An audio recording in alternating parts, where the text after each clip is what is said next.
주님의 이름으로 사랑합니다. 축복합니다. 잘 오셨습니다. 네. 여러분들의 인생에 혹시 가장 많이 영향을 준 것이 무엇이 있습니까? 보통은 한 사람의 인생에요, 가장 큰 영향을 주는 것을 꼽으라 하면요, 다른 어떤 물건들을 꼽는 게 아니라요, 또 다른 한 사람을 말하는 사람들이 굉장히 많다고 합니다. 그럼 사람은 관계적인 존재이기 때문에요, 누구를 우리가 만나느냐에 따라서 인생이 매우 많이 달라진다라는 것입니다. 여러분, 우리가 잘 아는 그 애플의 창업자인 스티브 잡스라는 사람이 있어요. 네, 저렇게 생긴 사람인데, 네, 어, 저분이 이제 젊은 시절에 창업했던 애플은 단순히 그냥 대학교 동호회 수준이었다고 합니다. 예, 그냥 대학교 동호회 수준이었는데, 그런데 인텔 출신의 투자자였던 마이크 마쿨라라는 사람이 그 애플에 합류를 하면서 애플의 방향이 완전히 달라지게 됩니다.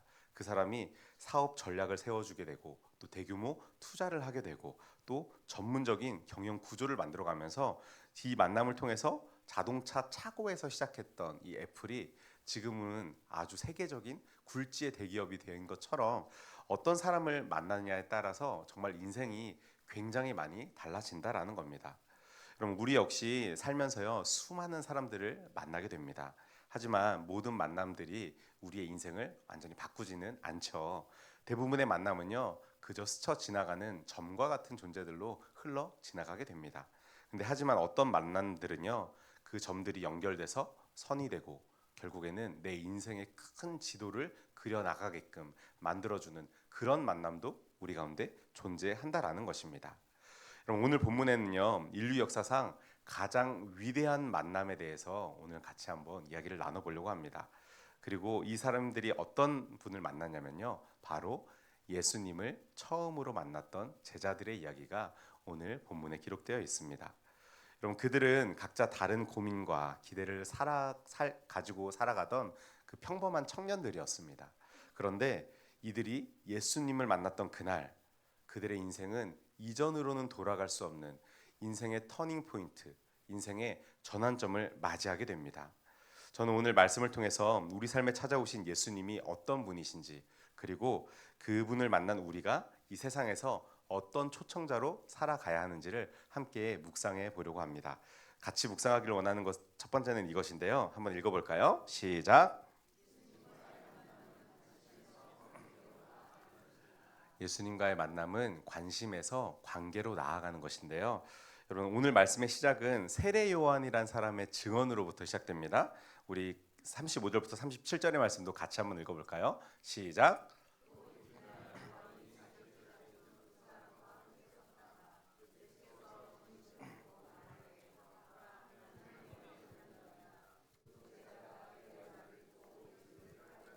아멘. 여러분, 이 세례 요한의 증언을 들은 세례 요한의 두 제자가요, 갑자기 이제 세례 요한을 떠나서 예수님을 따르기 시작했다라고 성경은 기록하고 있습니다. 본문 말씀 다시 한번 띄워줄래요? 네. 이거 보고 혹시 이상하다 느낀 점 없으십니까, 여러분? 저만 이상하다 생각했나요? 이게 되게 이상하다, 막 이렇게 저는 생각했거든요.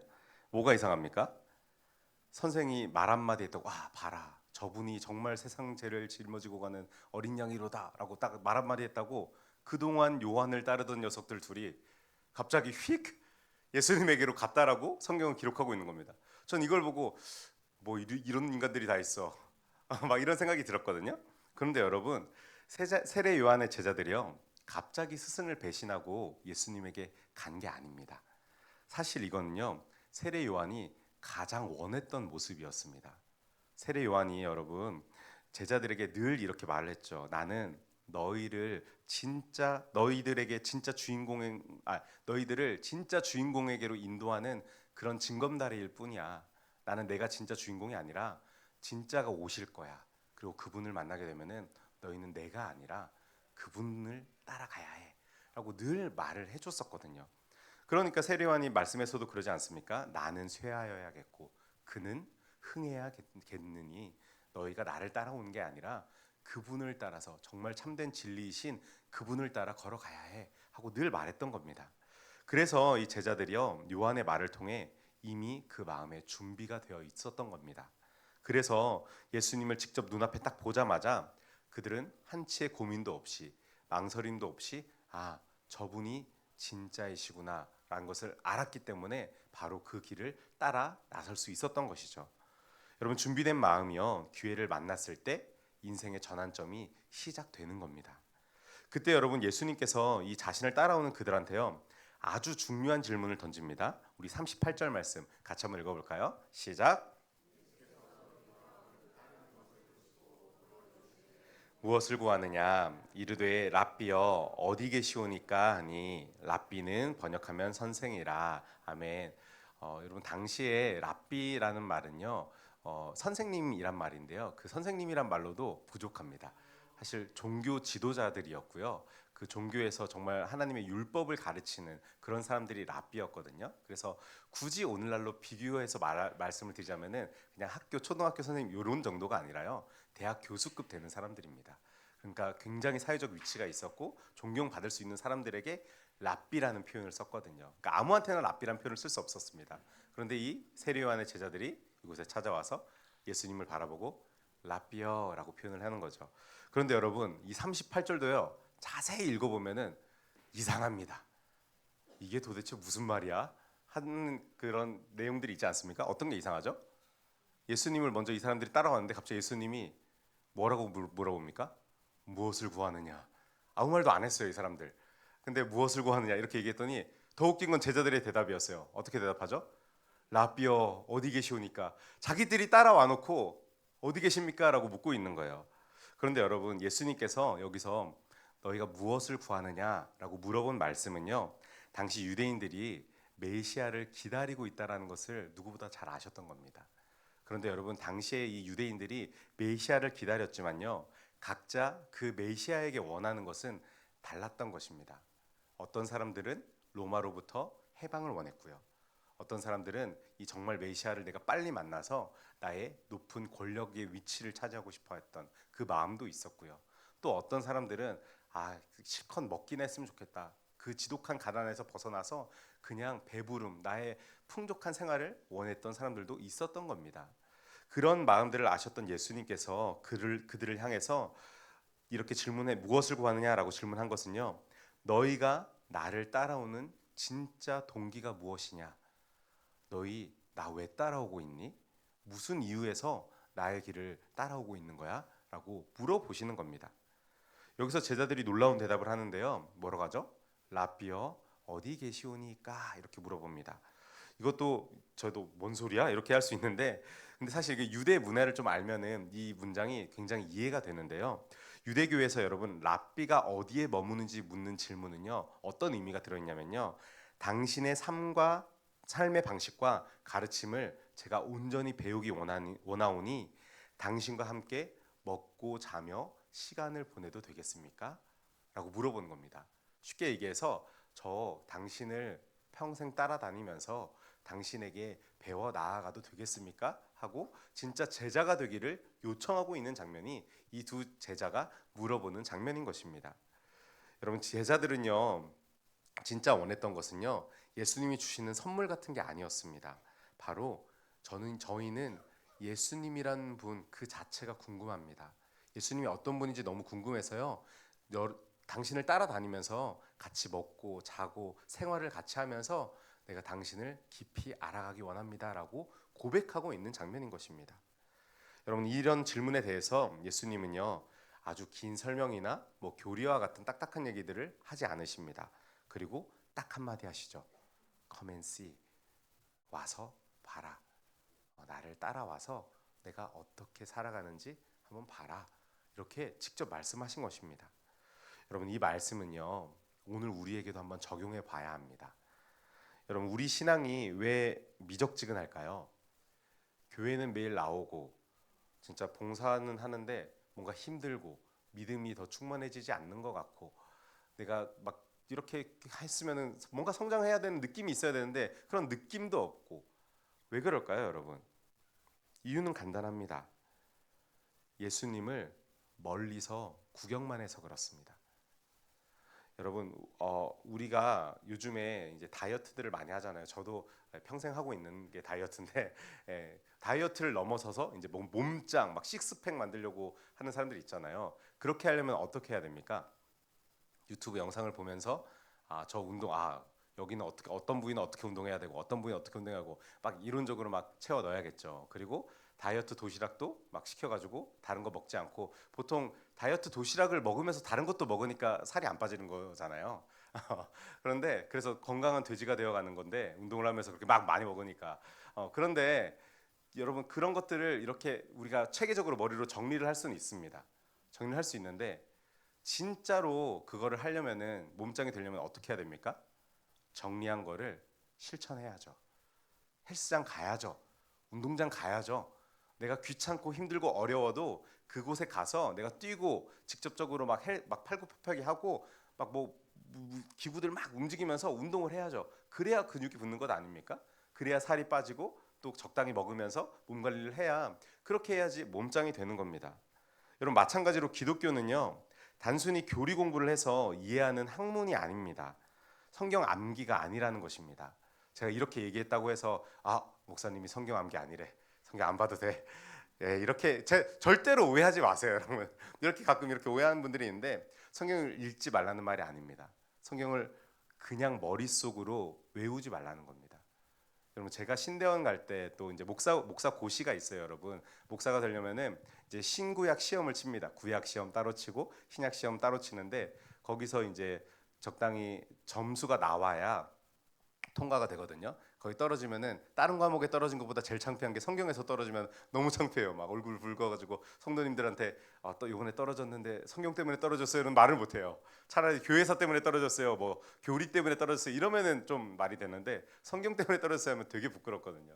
그래서 제가 왜 이 말을 하냐면 성경 때문에 한번 떨어져 봤기 때문에 그래요.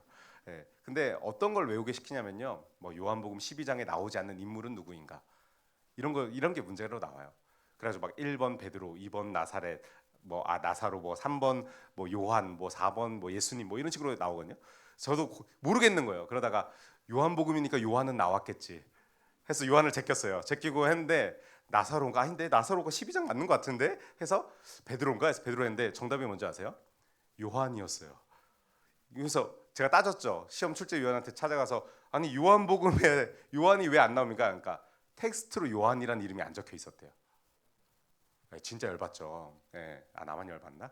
그래서 저 그 문제 때문에 떨어졌어요. 한 문제 차이로. 그래가지고 이렇게 외워야 돼요. 그 목사 고시를 보려면은. 그런데 여러분 우리가 신앙생활하면서요 이렇게까지 외울 필요는 없다는 겁니다. 이렇게까지 알 필요도 없고요. 그런데 물론 여러분 알면 좋습니다. 알면은 안만큼 보이기 때문에 알면 좋지만요. 내가 이렇게 막 외워서 뭔가 성경을 하려고 하는 게 아니라요. 진짜 말씀 가운데 거하는 하나님의 음성을 들으려고 묵상을 해 나가야 하는 것입니다.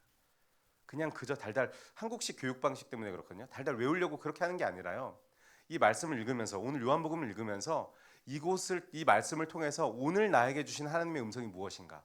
그거를 발견하는 게 성경을 묵상해 나아가는 과정입니다. 여러분 이렇게 묵상하는 것이 필요한 거지. 여러분 우리가 정말 달달 외워서 막 정말 성경에 몇 장 몇 절에는 어디가 있고 누가 있고 뭐 이런 걸 외우는 게 핵심이 아니라는 거죠. 여러분 기독교는요. 바로 우리가 예수님이 계신 곳으로 가서 그분과 함께 시간을 보내고 그분을 직접 경험하는 관계를 말하는 것입니다. 예수님과의 깊은 관계를 통해서 우리는 하나님을 알아가고 예수님을 알아가는 것이지 우리가 성경적인 지식이 많다고 해서 예수님과 가깝냐? 그렇지 않다라는 거죠. 여러분 제가 정말 좋아하는 작가인 C.S. 루이스라는 작가가 있거든요. 이 사람이 순전한 기독교라는 책에서 이렇게 얘기를 했는데요. 우리는 그리스도라는 위대한 전염병에 감염되어야 한다. 그분 곁에 머물 때만 그분의 생명이 우리에게 옮겨온다라고 이야기를 합니다. 여러분 이거 순전한 기독교라는 책이요. 정말 청년들에게 필독 도서거든요. 청년들뿐만 아니라 사실 저는 그리스도인이라면은 성경 다음으로 읽어야 될 책 한 권 뽑으면 저는 요 순전한 기독교 뽑을 겁니다. 그래서 혹시 우리 요즘엔 두쫑쿠가 유행이 지났다면서요? 뭐라 했죠? 봄동도 지나고 곰동이 또 유행했었대요. 두쫑쿠 다음에. 그리고 또 뭐였죠? 치즈빵? 치즈떡? 버터떡. 버터떡이래요. 이거 읽고 나한테 온 청년들 있으면 제가 버터떡 사줄게요. 사줄 테니까 꼭 한번 읽어보세요, 여러분. 정말 좋은 책입니다. 그런데 이 책에서 이 작가가 우리는 그리스도라는 위대한 전염병에 감염되어야 한다라고 말을 하는 거예요. 왜냐하면은 그분의 곁에 우리가 머물 때 그분의 생명이 우리한테 옮겨온다라는 거예요. 여러분, 전염병이 뭐예요? 그냥 우리를 숙주 삼아서 전염되어 가는 그 균들 아닙니까? 그런데 예수라는, 여기서는 좀 이제 심하게 표현을 한 거긴 하죠. 근데 예수라는 그분이 나한테 전염되어 와서 나의 온몸을 차지할 그때 나의 생명이 예수께로 나아갈 수 있게 된다라는 겁니다. 아주 중요한 얘기를 한 건데요. 여러분, 예수님께서 와서 보라고 말씀하실 때 여러분, 주님께로 가까이 다가가 보세요. 예수님 곁에서 함께 머물면서요, 그분을 우리 인생으로 직접 경험하게 될 때 비로소 우리의 인생에 진정한 전환점이 시작된다라는 것입니다. 이어서 두 번째 묵상은 이것인데요. 같이 한번 읽어볼까요? 시작.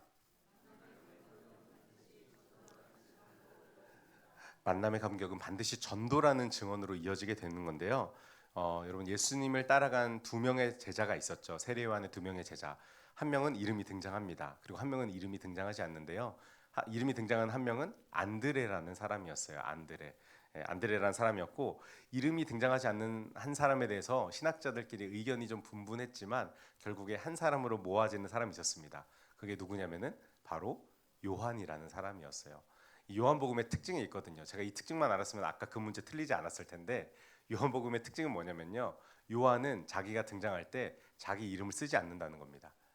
요한복음에서 요한이라는 이름을 발견하기 어려울 거예요, 여러분. 왜냐하면 본인이 저자기 때문에 본인의 이름, 본인이 그 상황에 있었을지라도 본인의 이름을 슬쩍 뺀 것입니다. 그래서 이제 안드레와 요한이다 이렇게 많이들 평가를 하는데요. 어쨌든 이 두 제자는요, 예수님과 하루의 시간을 함께 보내게 됩니다. 그리고 안드레라는 그 첫 번째 제자가 곧장 자기의 형제를 찾아가게 되는데요. 그 형제가 누구냐면요, 바로 나중에 예수님의 수제자가 되는 베드로라는 사람이었습니다. 우리 오늘 말씀 41절부터 42절 같이 읽어보도록 하겠습니다. 시작.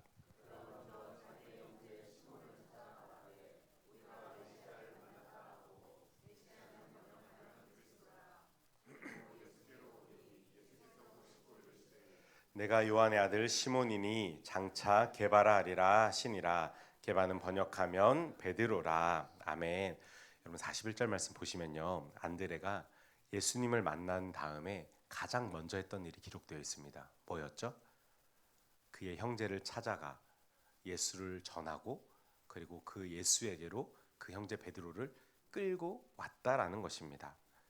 여러분, 안드레가 가장 먼저 그렇게 한 이유가 뭘까요? 바로 안드레는 진짜 진리를 마주했기 때문입니다. 그 진짜 진리를 마주하니까 그 마음이 너무 기뻐서, 와, 이 기쁜 소식을 누군가도, 나 말고 다른 사람도 좀 들었으면 좋겠다라는 생각이 들었는데, 그때 가장 먼저 떠올랐던 사람이 자신의 사랑하는 형제 베드로였던 것입니다. 그래서 베드로에게 달려가서, 야 베드로, 내가 정말 놀라운 사람을 만났는데 그 사람이 한 얘기가 진짜 놀라워. 그분은 진리인 것 같아. 너도 꼭 따라와봐. 같이 듣자. 이렇게 전하자 베드로가 그 길을 걸어 나섭니다. 여러분, 이러한 복음의 확산은요, 빌립이라는 제자에게서도 똑같이 나타납니다. 우리 오늘 본문이었던 45절과 46절 말씀 같이 한번 읽어보겠습니다. 시작.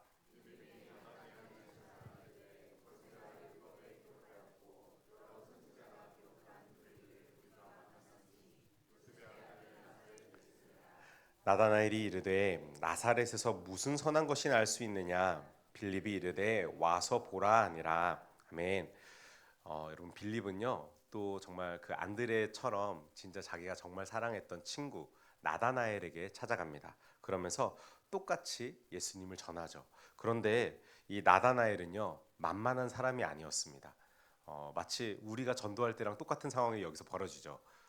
나다나엘은 굉장히 냉소적으로 대답을 해요. 야, 나사렛에서 무슨 선한 것이 날 수 있겠냐? 이렇게 얘기를 하는 거죠. 여러분, 이 나다나엘이 이렇게 말했던 이유는요, 이 사람이요, 성경을 잘 아는 사람이었어요. 당시 구약의 성경을 정말 잘 알던 사람이었기 때문에 이렇게 말을 했는데요. 미가서 5장 2절 보면은 예수님께서 이제 곧 오실 그 메시아가 어디서 오시는지 기록이 되어 있거든요. 거기에 뭐라고 기록되어 있냐면 베들레헴 에브라다야 너는 온 마을 중에 작지만 하면서 너의 그 작은 마을에서 메시아가 탄생할 거야. 이 예언의 말씀이 미가서 5장 2절에 기록되어 있었거든요. 나다나엘은 이 말씀을 알았던 겁니다. 그렇기 때문에 나다나엘은 나사렛에서 메시아가 나왔다고? 야, 무슨 헛소리야 너. 너 성경 알려면 똑바로 알아. 라고 하면서 되려 남으라고 있었던 거죠. 근데 여러분, 이때 빌립이 어떻게 합니까? 신학적인 논쟁을 합니까?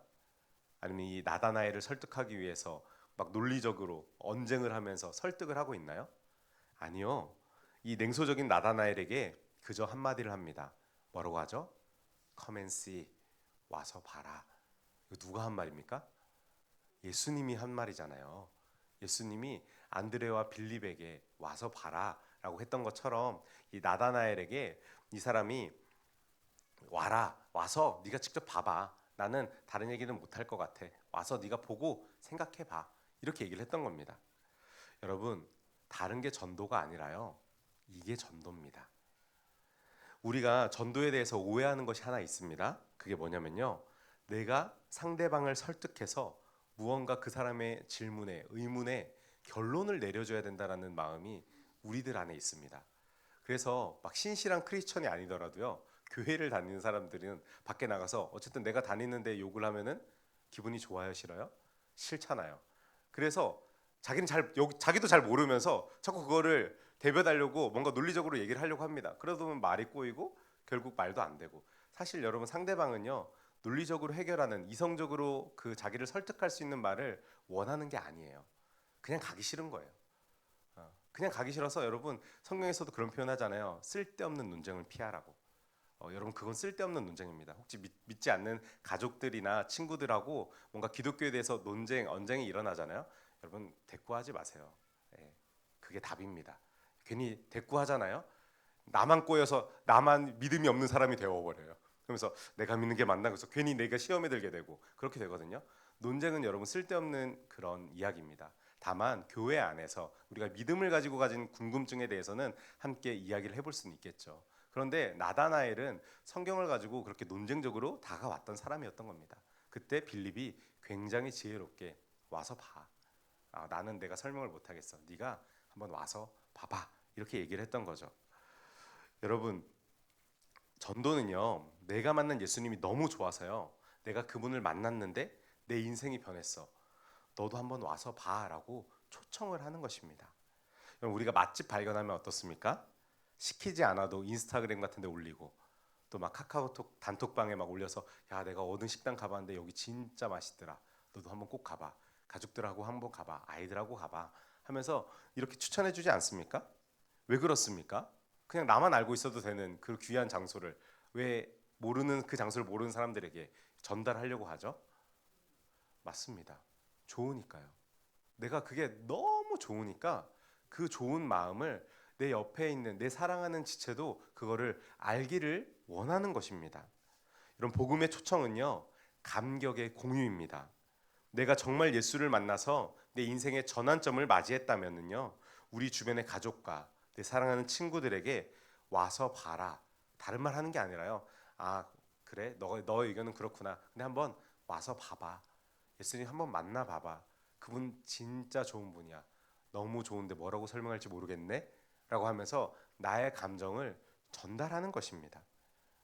여러분 그렇게 될 때 많은 사람들이 나의 모습을 보고 아 얘가 진짜 예수를 믿어서 이렇게 되는구나 라는 것을 깨달아가면서 한번 나가볼까? 라는 생각을 하게 된다라는 거죠.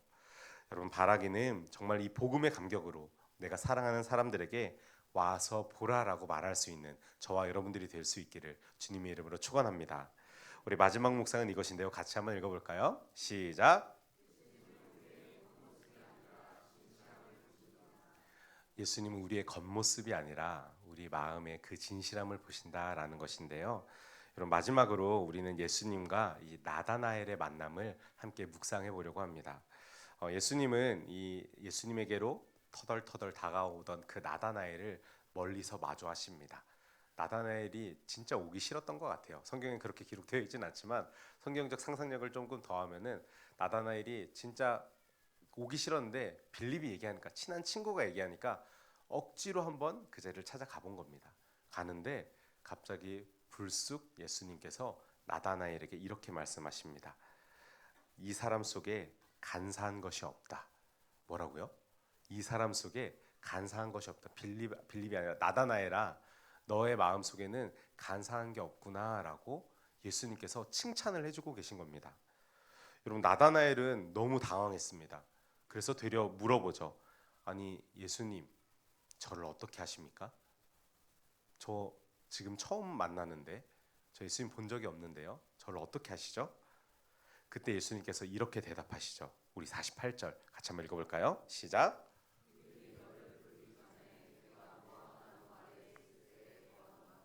아멘. 여러분, 이 예수님의 멘트가요, 나다나엘의 심장을 푹 찔렀습니다. 이것도 유대 문화를 좀 알아야 이해되는 멘트인데요. 저기 무화과 나무 아래라는 표현 있잖아요. 이게 유대인들에게 있어서는 아주 비밀과 같은 장소였습니다. 그 유대 지역은요, 나무가 풍성한 나무가 없어요. 나뭇잎이 풍성한 게 없이 사막 지역이기 때문에 다 가지만 앙상한 나무들이 정말 많이 있거든요. 그런데 이 유일하게 이 무화과 나무가 잎이 굉장히 풍성한 나무였습니다. 그래서 햇빛을 가려주는 그런 역할을 했던 나무가 이 무화과 나무인데, 그래서 당시 경건한 유대인들은요, 무화과 나무 아래 각자의 무화과 나무가 있었어요. 그러니까 그 아래에 가서 하나님의 말씀을 묵상하기도 하고 하나님께 남몰래 기도하기도 했던 그 장소가 이 무화과 나무 아래였던 겁니다. 나다나엘은 이 무화과 나무 아래에서 아무도 모르는 자신의 마음을 하나님 앞에 쏟아놓고 하나님의 말씀을 읽으며 눈물로 기도했던 그 자리가 바로 이 무화과 나무 아래였던 것이죠. 그런데 우리 예수님께서 그 마음을, 나다나엘의 모습을 알고 계셨던 겁니다. 그래서 네가 나한테 오기 이전에 무화과 나무 아래에서 기도하던 그 기도 내가 들었다라고 말씀하셨고, 이 나다나엘은 그 말씀에 너무나 놀라 버렸던 겁니다. 즉 여러분, 예수님은요, 나다나엘이 초대받기 훨씬 전부터 아무도 보지 않는 곳에서 진리를 찾아 헤맸던 그 나다나엘, 그의 내밀한 그의 마음을 분명히 알고 계셨다라고 말씀을 하고 계신 것입니다. 여러분, 제가 참 좋아하는 독일의 신학자인 디트리 보네퍼라는 사람이 있는데요. 이 사람이 이런 얘기를 합니다. 우리 자막 한번 띄워주시면은, 네, 그리스도인은 하나님 앞에서 단독자로 서는 법을 배워야 한다라고 이야기를 합니다. 뭐라고요? 그리스도인은 하나님 앞에서 단독자로 서는 법을 배워야 한대요. 여러분, 이게 무슨 말이냐면요, 우리가 사람들 앞에서 이렇게 섞여 있는 그 드러나는 모습이 아니라, 꾸며져 있는 모습이 아니라 나의 속마음을 온전히 하나님 앞에는 드러내야 한다라는 것입니다. 그 하나님 앞에 섰을 때 그 진실한 모습, 아무도 나를 잘 모르지만 나의 마음, 나의 중심의 그 응어리진 그 마음을, 아무에게도 말할 수 없었던 그 마음을 하나님께서는 아시오니 내가 하나님 앞에 설 그때에는 사람들 앞에 섰을 때 가식적인 그런 모습이 아니라 온전히 나의 마음을 드러내며 주 앞에 나아가야 한다라는 그 말을 이 디트리 보네퍼라는 신학자가 하고 있는 것입니다. 여러분, 오늘 오신 여러분, 남들은 모르는 여러분만의 무화과 나무 아래가 있으신가요? 밤마다 혼자 침대에 누워서 흘리는 눈물, 아무에게도 말하지 못하는 진로에 대한 막막함, 나조차도 감당 안 되는 내면의 갈등과 같은, 여러분, 우리는 아무도 내 마음을 몰라준다 하면서 괴로워하고 외로워하지만 오늘 예수님께서는요, 우리에게 분명히 말씀하십니다. 내가 너를 이미 보았고 네 마음을 다 알고 있다고 말입니다. 그런데 여러분, 우리 주님은요, 이렇게 말하는 공감에서 멈추시지 않으십니다. 어떻게 또한 말씀하시냐면은 51절 말씀, 이 나다나엘에게 하신 말씀이거든요. 같이 한번 읽어보겠습니다. 시작.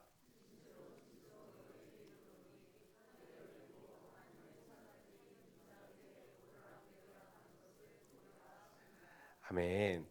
여러분, 이 말씀은요, 예수님이 나다나엘에게 너가 그냥 그 애통하며 슬퍼했던 그 자리에서 멈추는 게 아니라 너는 더 큰 영광을 이제 보게 될 거야라고 말씀하시는 겁니다. 그런데 여러분, 어떻게 표현하십니까? 그 큰 영광에 대해서 사다리가 이렇게 있고 하늘로 땅으로 천사들이 오르락 내리락 하는 거를 너가 앞으로 보게 될 거야. 이렇게 얘기했는데 여러분 혹시 구약의 이 장면 어디서 나온지 아십니까? 창세기에 나와요. 누가 이 환상을 보죠? 똑같이 야곱이 봅니다. 네, 야곱이 똑같이 예수님이 말씀하신 그 장면을 환상으로 봐요. 어디서? 베델에서 보게 됩니다. 베델에서. 그렇게 되면서 하나님께서도 야곱에게 약속하시죠. 야곱아, 너가 지금까지는 아주 미천하게 도둑질하면서 형의 발을 뒤꿈치를 잡으며 거짓말을 하는 인생을 살았지만 이제는 내가 너에게 모든 영광을 보여주며 정말 하늘과 연결된 그 하나님의 영광이 너에게 보여주게 될 거야 라는 그 약속을 하시죠. 그런데 그 약속의 장면을 우리 예수님께서 이 나다나엘에게 해주고 계신 것입니다. 여러분 이것은요 끊어졌던 하나님과 우리 사이에 예수님께서 사랑의 다리가 되어서 이제는 더 이상 끊어지지 않는, 예수님을 믿기만 하면은 예수님을 통하여서 하나님께로 나아갈 수 있는 그 귀한 통로를 예수님께서 열어주시겠다라는 그 놀라운 약속, 그 영광의 약속을 나다나엘과 오늘 저와 여러분들에게 하고 계신 것입니다. 여러분 우리가 나만의 무화과 나무 아래에서 주님을 독대하며 진실하게 설 때 우리 주님은 나의 좁은 고민을 넘어서 하늘 문이 열리는 영광스러운 하나님의 나라를 우리 삶 가운데 펼쳐 보여주신 것입니다. 내 작은 고민에 갇혀 있던 시선을 들어서 나를 통해 일하실 하나님의 그 큰 그림을 우리에게 보게 하시는 것입니다. 여러분 이제 오늘 말씀을 정리하면 여러분 오늘 우리가 만난 제자들의 공통점은요. 예수님을 만난 제자들의 공통점은 한 가지입니다. 뭐였죠? 바로 예수님 곁에 머물렀고 그 감격을 참지 못해 전했다라는 것입니다. 여러분 신앙은요 복잡한 이론이 아닙니다. 주님의 초대에 응해 그분 곁에 바짝 다가가는 관계인 것입니다. 그리고 내가 만난 그분이 너무 좋아서, 내가 관계해 보니까 그분이 너무 좋아서 너도 한번 와봐 하고 내 옆에 있는 사람에게 초청하는 그 거룩한 복음의 초청인 것입니다. 여러분 더불어서 지금 이 시간에 아무도 모르는 여러분만의 무화과 나무 아래에서 홀로 고민하고 계신 분이 이곳에 계십니까? 여러분 우리 주님은요 이미 여러분을 보고 계십니다. 그리고 우리에게 말씀하십니다. 내가 너를 안다. 이제 네 좁은 고민을 넘어서 하늘 문이 열리는 더 큰 영광을 보게 해주마. 사랑하는 우리 청년들, 그리고 오늘 함께 예배드리는 여러분, 이번 한 주 세상의 목소리에 휘둘리지 마시기 바랍니다. 나를 이미 알고 계신 주님과 함께 깊은 관계를 하며 교제를 하며 주의 말씀을 따라 살아가는 저와 여러분들이 되시기를 주님의 이름으로 축원합니다. 기도하겠습니다. 아버지 하나님, 오늘 예수님을 만난 이 첫 번째 제자들의 모습을 함께 보았습니다. 정말 그들이 예수님을 만나며 깊은 교제를 하고 그 교제의 기쁨을 넘어서 사람들에게 하나님의 복음을 전하게 되고, 또한 그 자리로 찾아 나온 나다나엘에게 하나님의 복음의 능력을 보여주시고 하나님 나라의 영광을 보여주셨던 것처럼, 하나님 오늘 우리가 예수님 앞에 나아갈 때에 우리를 인격적으로 만나게 하여 주시고 우리가 정말 그 기쁨을 못 이겨 사람들에게 전하게 하시고, 또한 우리 가운데 상처받은 마음들, 위로받아야 하는 마음들이 있다면은 아버지께서 어루만져 주셔서 더 큰 하나님 나라의 영광을 보여주시는 놀라운 경험이 오늘 우리 가운데도 나타나기를 원합니다. 아버지께서 우리 가운데 함께 하시고 우리를 인도하실 것을 믿으며 살아계신 우리 주 예수 그리스도 이름으로 기도드립니다.